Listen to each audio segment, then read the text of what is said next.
Hello everybody, you're welcome back again to the Reggae Appreciation Society. The 1990s are regarded as a golden era of dancehall, an epoch that saw artists like Shabba Ranks, Supercat and Maxi Priest achieve international success and acceptance, courtesy of music that was infused with elements of R&B and hip-hop tailor-made for a global audience. But while these icons always get the credits for their achievements, not enough accolades are given to the true pioneer in the lovely, graceful and gifted songbird that the world knows as J.C. Lodge. She wasn't just the first crossover superstar, but also represented as one of the last icons of the golden age of female reggae singers. And her angelic pure voice will see her deliver one of the most loved cover versions in the history of reggae music at the start of the 1980s and power one of the most influential dancehall tracks at the end of that decade and set the tone and standard for the 1990s. Though really understated, her illustrious career is truly among the most pivotal in reggae music. Let's take a look at the amazing story of J.C. Lodge. She was born June Carol Lodge on the 1st of December 1958 in England to a Jamaican father and an English mother. Her parents broke up when she was just 3 years old and she would be raised alone by her dad. Her father was a record collector and music buff, and his hobby would soon rub off on young June. Her first musical love was the Beatles, as well as R&B and pop tracks, until a track by John Holt called Alibaba would put reggae on her radar for the first time. Her father found it very difficult to combine his 9-to-5 job with taking proper care of his kid. So when June was 10 years old, he took her to Jamaica to live with her grandparents and cousins in the Havendale area of Kingston before returning to the UK. June had a natural flair for music and would sing non-stop at every given opportunity. Her classmates would notice her lovely voice and encourage her to take part in school shows and contests.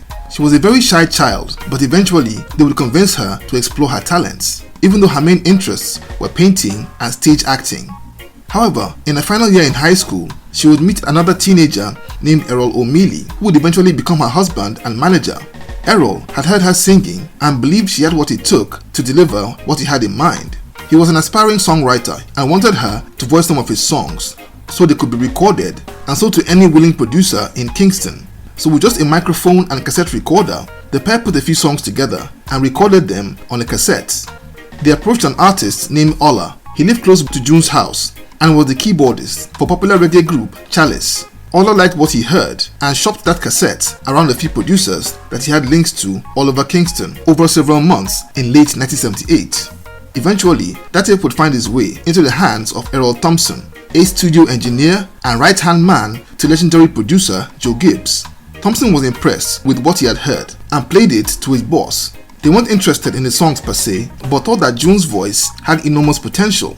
After what seemed like ages, Joe Gibbs would give June the chance to come into the studio for the first time to record a cover of a song called Do That To Me One More Time by American pop duo Captain and Tennille.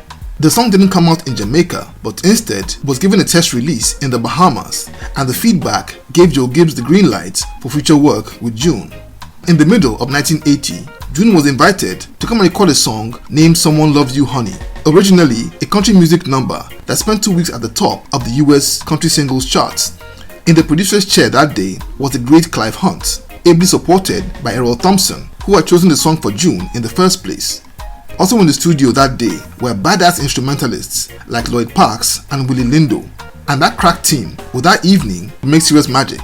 And after recording that song, everyone just knew that the song was a hit. And from that night, June Carol Lodge was given the stage name of J.C. Lodge and was told by Joe Gibbs to wait for the song on the radio. A few weeks later, Someone Loves You Honey would hit the airwaves in September 1980 and would blow up the charts as well as dance floors all over Jamaica. It would hit number 1 in Jamaica's singles charts and stayed up there for several weeks. J.C. was ecstatic at having conquered Jamaica, but had no idea that the song was also wreaking havoc overseas. The song blew into Europe by early 1981 and was particularly massive in the Netherlands.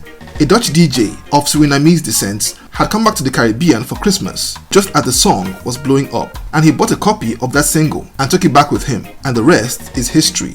The song would go platinum in that country, eventually becoming the best-selling single in the Netherlands in 1982. It also hit number 1 in Belgium and top 10 in West Germany.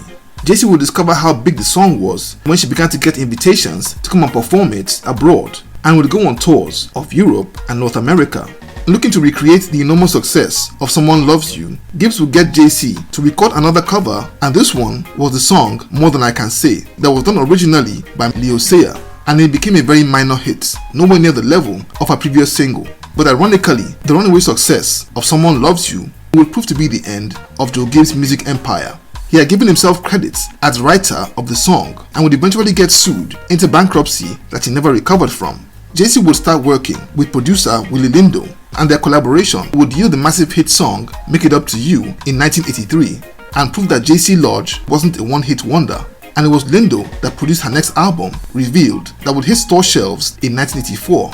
In addition to her solo work, J.C.'s lovely voice saw a high demand for her to provide backing vocals for other artists, and she would for the next few years become really busy singing on projects like Maxi Priest's Wild World album, Peter Tosh's No Nuclear War, and Sophia George's Fresh album. In 1987, J.C. began to collaborate with ace producer Gussie Clarke, and she was looking to morph from the sentimental love songs she was accustomed to more edgy material. This directional shift would lead her to do the song Telephone Love, which came out in 1988 and became a smash hit. The instrumentals on that track didn't follow her usual template of roots or lovers rock beats, but was performed over a wicked dancehall rhythm popularly called the Rumors rhythm. Putting it mildly, Telephone Love became a monster hit that shook Jamaica big time and would quickly explode in the US, especially in New York with its strong Jamaican community. That song was being distributed by a label called Pow Wow, but due to the massive demand for that record, Pow Wow Records would become overwhelmed. And this seeming logistical challenge is what would spark the crossover culture that would blow up in the 1990s. That song's instrumentals had a dancehall bass, but a slight hip-hop feel. And to crown it all, J.C. Lodge didn't sing in patois, and this combination would boost the song's appeal beyond reggae and dancehall fans, and would bag hip-hop and R&B fans at the same time. It caught the attention of hip-hop label Tommy Boy Records that would be known later for acts like Naughty by Nature and Queen Latifah. They would sign J.C. up on a recording contract and would release a remix of Telephone Love that featured Shabba Ranks, which also rocked the charts and dance floors.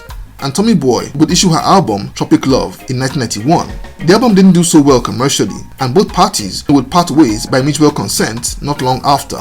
But despite the lack of success of her album, Telephone Love had emerged as a watershed industry moment, as other labels had seen the formula and the huge potential in Jamaica's acts doing crossover material, and they would replicate it with devastating results when Shabba Ranks would shock the world with his album As Raw As Ever in 1991, and followed by the likes of Supercats with Don Dada in 1992. J.C. would keep on recording and doing her thing, but in 1994, all her plans would change with the birth of her daughter Gia.